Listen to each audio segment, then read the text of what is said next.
Hello! Today we're going to be talking about personality types, why it's important to know where this idea came from, and what context it can give you when you're working with other people. So it all started back in 1917. Can you imagine yourself in a world back then? Americans had just entered the First World War. Protests are organized across the country to demonstrate against racial violence in East St. Louis. Women had just won the right to vote in the state of New York. Albert Einstein invented this new thing called the laser, and the wristwatch is considered a new concept. So, Isabel Briggs left her home to attend Swarthmore College in Pennsylvania to study political science. This is the first time she's ever been in a school setting because her mother, Catherine, homeschooled her.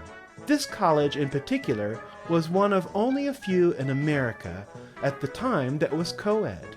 And while she was away at college, Isabel met someone and it got serious. In fact, they both decide it's probably a good idea that he come home and meet the family. So it begins when she brings this gentleman home to meet her mother. This ultimately spawns an entire lifetime of research into personality types. Because when Isabel brought her boyfriend home and introduced him to her mother went, this person's a little different. You see, Isabel and her mother and her father were very much alike. They had the same motivations, the same way of interacting and understanding people.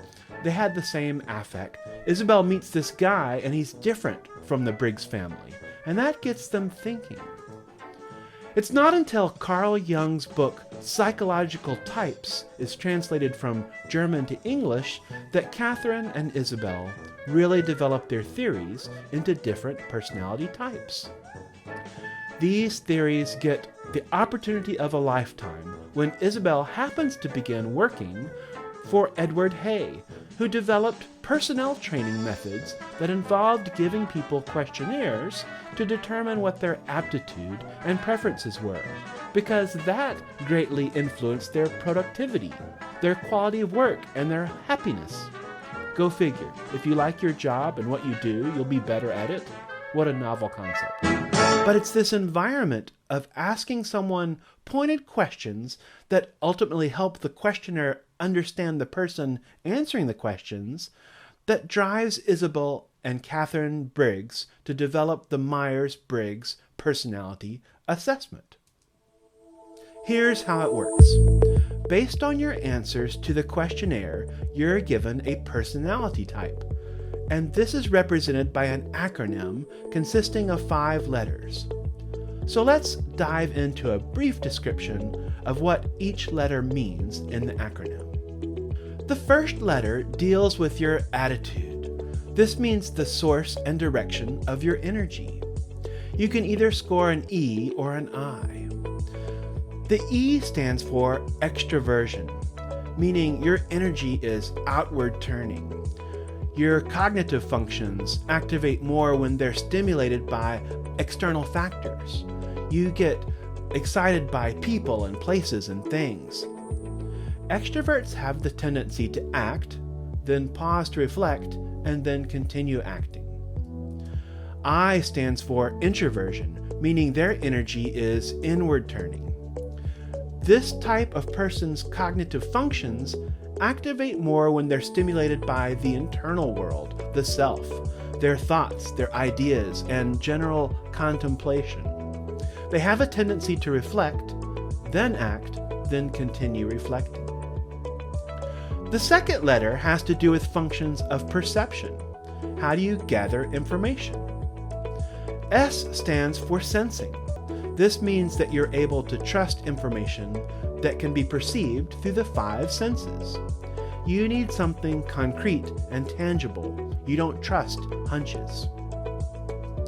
The N stands for intuition.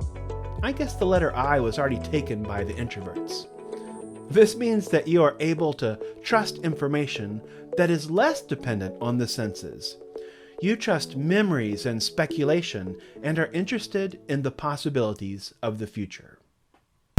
T stands for thinking, meaning you make your decisions based off of data that's derived from either sensing or intuition, to make measured choices. These people might be described as detached or logical. F stands for feeling, meaning you make decisions based off the situation, and are usually seeking out decisions that will result in harmony. These people can be described as empathetic or conscious. The fourth letter has to do with the implementation of the information, which means how you use the information that you've derived from the other letters in the acronym. J stands for judging, meaning you organize your life and usually stick to your plans. P stands for perceiving, meaning you like to improvise and you're open to exploring new options. The final letter, the one after the hyphen, has to do with your identity. This is what dominates how confident you are in your abilities. A is for assertive, meaning you are self-assured, you resist stress, or at least you rebound quickly from stress, and you are even-tempered generally. You don't dwell on the past, and you look to the present and the future.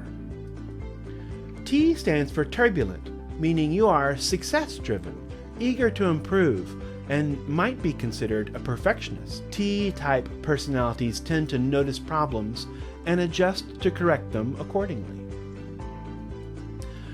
That makes it so there are 16 different personality types. Now there are dominant and secondary functions, but we won't get into that much in depth here.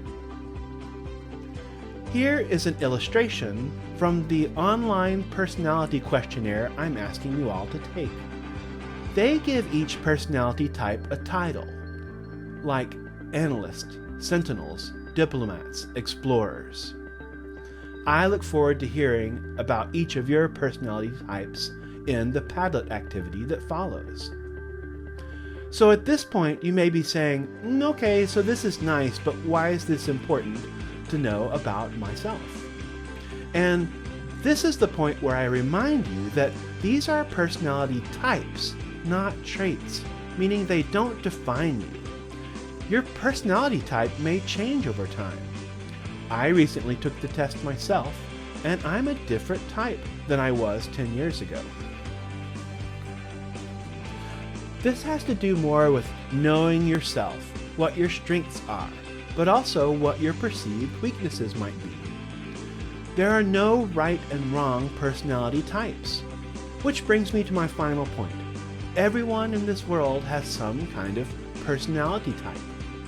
Some people have your same personality, but there will be many, many more people who have a different personality type than you. You know, what gives them energy, how they gather information, how they process it, how they act on it, and how they reflect will probably be different from how you do. So please be understanding, patient, and accepting that someone else's way of being, way of thinking and feeling may be different from yours. The diversity of personality types is an opportunity to better understand each other. And the more we understand each other, the better the world will be. After this lecture, please visit this website and take the personalities assessment. When you're finished, please visit the Padlet activity and post your personality type title, the 5-letter acronym, and if you think it's accurate.